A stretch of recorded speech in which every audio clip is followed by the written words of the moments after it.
그러니까 정확히 이야기하면 이제 4월 9일 날 일요일 저녁에 제가 그 일을 가려고 이제 차를 탔습니다. 차를 탔는데 뭔가 덜컥 소리가 나면서 그 경고 메시지 같이 이렇게 알림이 몇 개 뜨더라고요. 어떤 문제로 인해서 지금 당장 차를 운행할 수가 없다라는 메시지였고, 사실 테슬라도 그렇고 전기차 자체가 처음이기도 하거니와, 그리고 차를 산지 이제 지금 10일밖에 안 됐는데 갑자기 이렇게 경고 메시지가 뜨면서 차를 운행할 수가 없다고 하니까 내가 뭔가를 잘못했나? 라는 생각이 들고 뭔가 좀 많이 당황스럽더라고요. 그래서 이제 테슬라 관련 커뮤니티에서 뭐 이렇게 좀 찾아보기도 하고 나름대로 서칭을 좀 해봤는데, 주로 사람들이 하는 얘기가 아마 배터리 문제일 것이다, 뭐 배터리가 다 됐거나 뭐 그런 문제일 거다라고 이야기를 하면서 일단 서비스 센터를 가져가서 수리를 맡기는 게 좋을 것 같다라고 이야기를 하더라고요.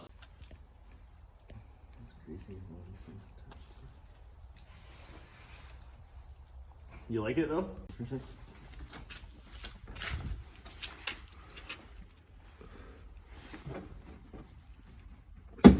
Okay.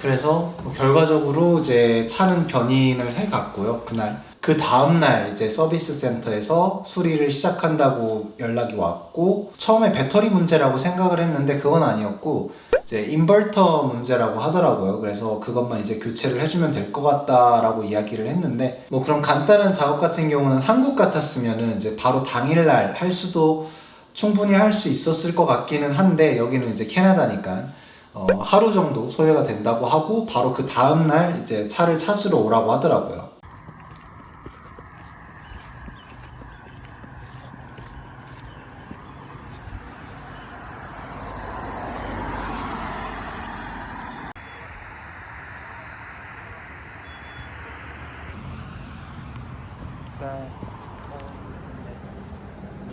Oh, did you ask? Do you see that girl over there? She's a new coffee master. Soon coffee master. Coffee master. Supervisor who lets us use the phone. I'm so bored. I don't want to work right now. I never want to work, you know. I never want. But I just need money, a lot of money.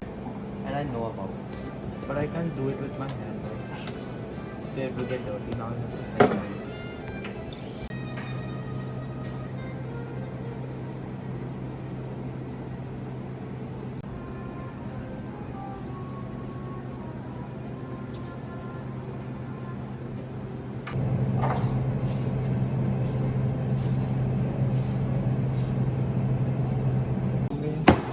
Can I So take a video? yeah, why not? This is how we make caramel macchiato. Yeah, it's Really. from the Master, Coffee Master. Coffee Master, yeah. I don't even know how to say the name, but It still works.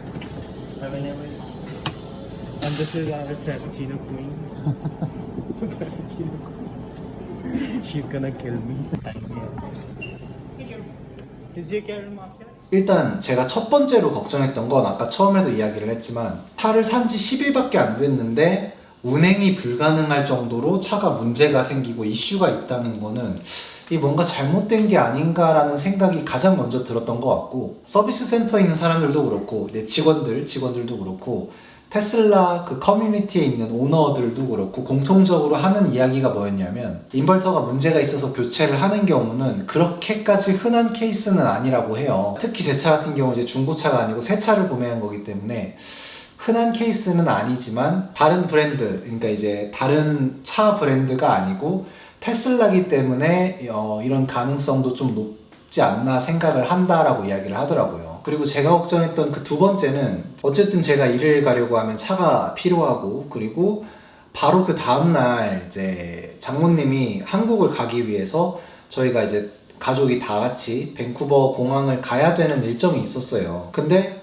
바로 그 전날 이렇게 차가 퍼져버려가지고 차를 탈 수가 없는 상황이 된 거죠. 그리고 이제 저희 같은 경우는 아보츠포드에 살고 있기 때문에 밴쿠버까지 가려면 지인의 차를 타거나 아니면 뭐 우버를 이용을 하거나, 근데 우버도 또 이제 거리가 있기 때문에 비용도 만만치 않고, 그리고 저희가 또 이제 가져가야 되는 짐이 좀 있었어요. 장모님 캐리어도 그렇고 이든이 이제 유모차랑 뭐 이런 등등 필요한 것들이 좀 있어가지고 이걸 어떻게 해야 되나 생각이 먼저 들더라고요. 근데 이번에 이렇게 뭐 작지만 좀 사소한 뭐 이런 해프닝을 겪으면서 어떻게 보면 테슬라의 장점과 단점을 명확하게 알 수 있는 계기가 된 것 같습니다. 일단 제가 생각했을 때 가장 큰 단점은 여러 사람들의 이야기를 들어보면 비단 저뿐만이 아니고 저랑 비슷한 케이스들이 좀 있더라고요. 그러니까 차를 구매한 지 얼마 안 됐는데 차량에 기계적인 결함이 발견돼 가지고 수리를 맡겨야 된다거나 아니면 뭐 어떤 부품을 교체를 해야 된다거나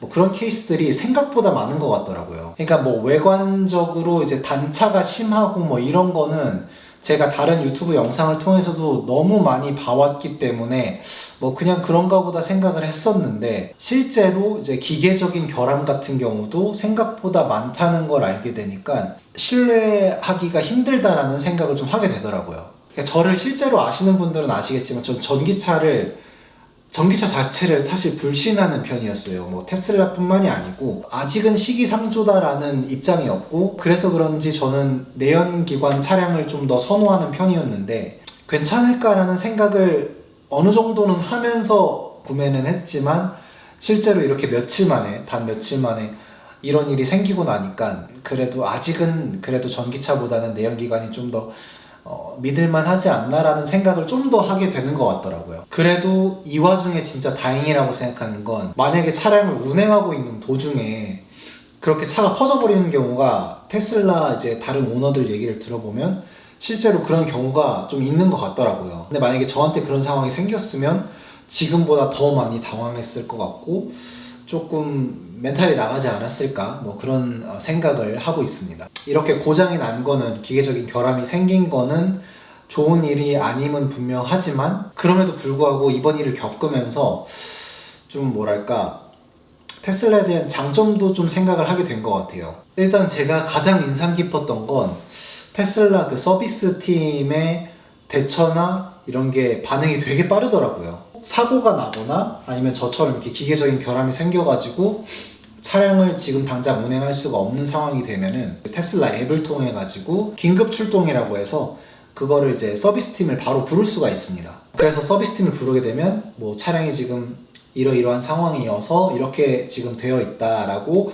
간단하게 상황 설명을 하고, 그러면 서비스 팀에서 이제 바로 그 리뷰를 하고 뭐 지원팀을 이제 보내게 되는 거죠. 저 같은 경우는 이제 아보츠포드에 살고 있는데 밴쿠버에서 지원팀이 오더라고요. 그래서 한 1시간 조금 넘게 걸릴 것 같다라고 이제 메시지가 오더라고요. 그리고 이제 차량 정비나 수리에 관한 업데이트가 있을 때마다 제가 직접 이제 테슬라 앱을 통해서 프로세스가 어떻게 진행이 되고 있고 얼마나 남았는지 뭐 그런 것도 이제 확인을 할 수가 있게 돼 있더라고요. 어쨌든 제가 아보츠포드에서 밴쿠버까지 이제 가야 되는데 차량을 픽업하러 가기도 해야 되고, 그리고 당장 이제 공항에 가야 될 일이 있어가지고 차가 필요한 상황이었는데, 그런 상황을 이제 서비스 팀에 이야기를 하니까 그러면 자기네가 이제 우버를 이용할 수 있는 바우처를 주겠다, 130불 정도 쓸 수 있는 바우처를 그날 줄 테니까 그거를 당분간 이제 수리할 때까지 이용을 하라고 하더라고요. 뭐 다른 사람들 이야기를 들어보니까 우버 바우처가 아니고 테슬라에서 이제 로너카를 받아가지고 그 수리하는 동안 그 차를 이제 타고 다닐 수 있게끔 해주기도 한다는데, 저 같은 경우는 밴쿠버에 살고 있는 게 아니고 이제 거리가 너무 멀다 보니까 로너카보다는 이제 우버 바우처를 받는 게 좀 더 나을 수도 있겠다 생각이 들더라고요. 어플을 통해서 모든 프로세스를 진행할 수 있다던가 아니면 이제 서비스 팀에서 신속하게 대처를 해주고 바로바로 이렇게 답변을 해주는 걸 보면서 그런 점은 또 다른 브랜드들과는 좀 차별화할 수 있는 테슬라만의 특장점이 아닐까 생각을 좀 하게 됐던 것 같습니다. 어쨌든 뭐 결과적으로 견인하는 것부터 시작해서 인버터 그 교체하는 것까지 모든 그 과정은 다 이제 워런티로 커버가 됐고요. 좀 뭐랄까 불편한 감이 없지 않아 있기는 했지만 그래도 결과적으로 좀 일을 잘 처리할 수 있어서 뭐 다행이었다 생각할 수 있는 뭐 그런 해프닝이었던 것 같습니다. Sunrise is 4 a.m. You say get in the car, we can run away. I hardly even knew you, but I knew that I can't lose you. For 1 or 2, maybe 3 years, I've been feeling nothing at all, but then I saw your face lighting up. 네, 뭔 ਕੋਈ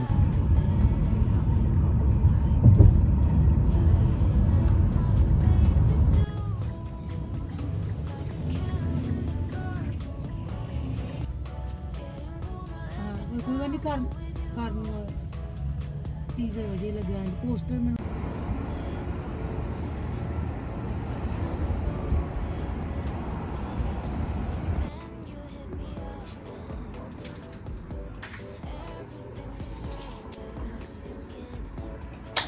그래서 이거 뭐 차량 리뷰 영상을 찍기도 전에 벌써부터 이렇게 서비스 센터를 가는 영상을 먼저 찍게 돼가지고 조금 이게 맞나라는 생각이 좀 들긴 하는데 뭐 어쩌겠어요. 이미 벌어진 일이고 뭐 아쉬운 대로 그냥 뭐 그런가 보다 하고 이제 넘어가려고 생각하고 있고, 지금 제가 이 차량을 처음 받은 지 10일 정도가 지났는데 주행거리가 지금 700km가 훌쩍 넘었어요. 그래가지고 밴쿠버에서 아보치포드까지 왔다 갔다 하다 보니까 주행거리가 좀 이렇게 된 것 같은데, 나중에 이제 리뷰 영상에서 더 자세하게 이야기를 하겠지만 뭐랄까 약간 차를 운전한다는 느낌보다는 저 개인적으로는 아이패드를 좀 조작하고 있는 느낌? 그런 느낌을 더 강하게 받는 것 같고, 뭐 간단하게는 충전하는 것부터 시작해서 또 테슬라는 이제 오토파일럿이 특장점이잖아요. 신기하기도 하고 뭐 장단점이 조금씩 있는 것 같아요. 근데 이런 부분은 이제 조금씩 더 이제 주행을 해보고 나중에 리뷰 영상에서 조금 더 자세하게 그런 부분에 대해서 이야기를 해보도록 하겠습니다. 그래서 사실 좀 신기한 마음도 있고 전기차가 뭐 나름 나쁘지 않은데 라는 생각을 가질 즈음에 이런 이제 사건이 터져버려 가지고 기존에 가지고 있던 그 전기차의 불신이 조금 더 이제 커져 있는 상태이긴 해요, 솔직히 말하면. 근데 뭐 배터리 문제도 그렇고 인버터 문제도 그렇고 특히 새 차 같은 경우는 이런 게 좀 특이한 케이스라고 하기는 해요. 그래서 그냥 운이 좀 안 좋았다 정도로 생각을 하고 그냥 넘어가려고 좀 하고 있습니다.